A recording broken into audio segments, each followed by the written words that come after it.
Welcome back to the Bright Podcast, everyone. Hope you're having a fantastic day. Thank you for taking time out of your day to listen to me talk and to listen to this podcast episode. I hope that so far this season that you have been encouraged by all these different studies that we've done on water, how something so simple as water can be turned into something so extraordinary when God is working. But today we're going to take a different bit of an angle, not an angle, but different way water is used and how water wasn't used at all in this situation where it was truly just Jesus' power that proved to be greater than anything. It was that this water that people thought it did something, but in our reality it didn't. But it was Jesus' power that ultimately came through at the end and helped someone out who had put his faith in the wrong thing for so many years, but then finally Jesus comes in his life, and his life was changed forever. In John chapter 5, we find a man who is laying at this pool, and he's been laying here for 38 years. That isn't possible for me to imagine. I mean, we did COVID where we were stuck inside for several months. We had a snow week, maybe you're stuck inside for a week. But you're allowed to, you can still get up, walk around, go around your house, everything, play in the snow.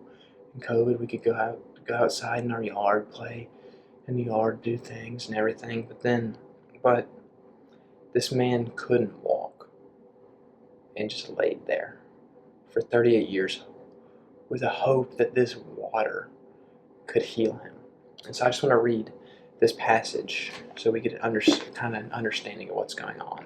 John chapter 5, starting in verse 1.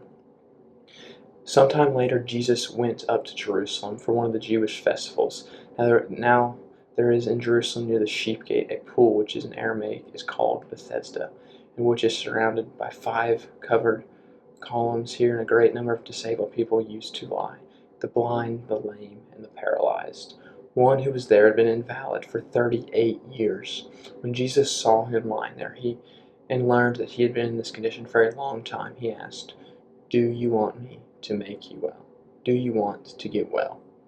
"Sir," the invalid replied, "I have no one to help me into the pool when the water is stirred. While I'm trying to get in, someone else goes down ahead of me." Then Jesus said to him, "Get up, pick up your mat, and walk." And once the man was cured, he picked up his mat and walked.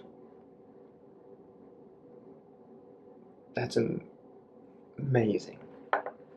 And now this pool at Bethesda was just this pool that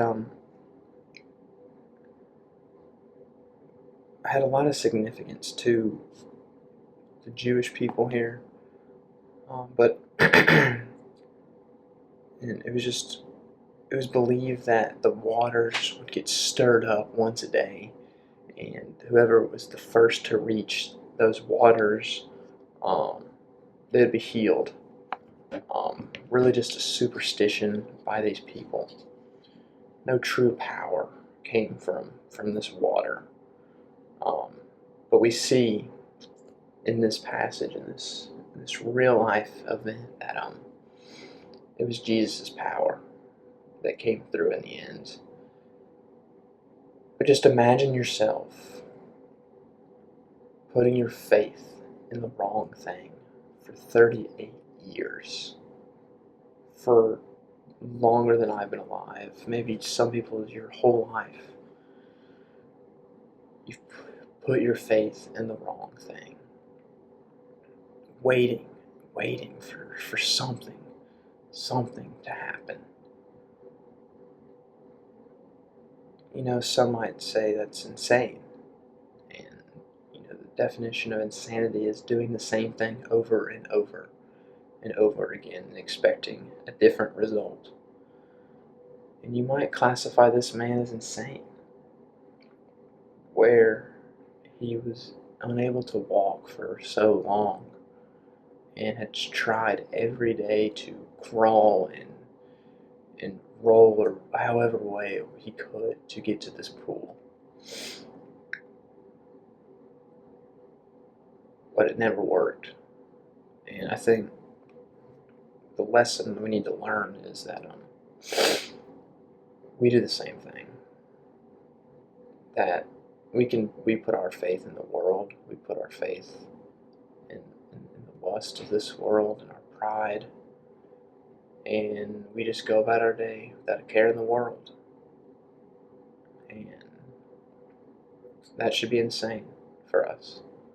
That we go about our day not trusting in Jesus, not turning to God, and expect it to be a great day. Like this man who sat at this pool for 38 years, expecting the water to heal him, but it never did. But then one day Jesus came up to him and said, "You want to be healed? Do you want to get up? Do you want to be made well?" And the guy's like, "Well, are you going to help me get into the pool? I don't have anybody to help me get in the pool." He's like, "No." Jesus is like, "No. Do you want to be healed? Get up, pick up your mat, and walk." And I love the scene from The Chosen from this, because you can just see the pain and the agony that this man goes through as he's trying to crawl his way into this pool. But the look of just shock he has on his face when Jesus just says, "Get up." And some might not notice the importance of the mat, picking up the mat, but the mat was his home, pretty much. That's where he slept. That's where he lived, because he couldn't walk. The man said he didn't have anybody to carry him to the water, so why would he have anybody to carry him home? The mat was his home, but no longer is that his home anymore, because Jesus told him to pick it up and walk. Now his home can be wherever he wants it to be because of Jesus.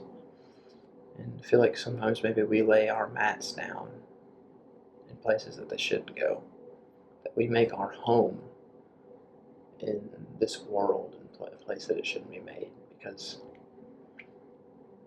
we just sometimes forget our faith, and we sometimes forget how far Jesus has how many things Jesus has done for us. But what we need to understand is that when we stop putting our faith in the things of this world, and we start putting our faith in Jesus all the time, everywhere we go, no matter what, that we can take up our mat from this world, and we can walk with Jesus.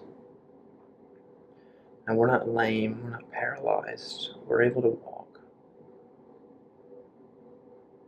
Sometimes I feel like our faith may be paralyzed.